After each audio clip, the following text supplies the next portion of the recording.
الأهلي يعلن عن مفاجأة في التخوف من هروب كولر لسويسرا بعد مباراة الجيش، واجتماع منتظر في رمضان. لتفاصيل الخبر أتمنى منك الاشتراك في القناة. الأهلي يعلن عن هناك تخوف من الموافقة لكولر على السفر والرحيل إلى سويسرا عقب مباراة الجيش في أجازة، خوفا من عدم عودته مرة أخرى.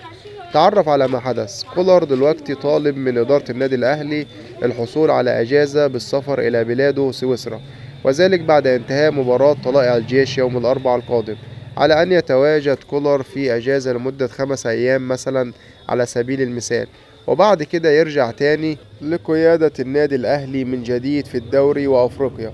ولكن النادي الأهلي يخشى من أن سفر كولر ده ممكن يكون مثلا وراه حاجة انه ما يقدرش يرجع تاني، او ما يرضاش يرجع تاني للاهلي، او ما يرضاش يرجع من بلده. لذا سيكون هناك جلسة تجمع بين كولر ومحمد رمضان لحسم هذا الامر واتخاذ القرار النهائي بشأن سفره لبلاده بعد لقاء الجيش مع الاهلي.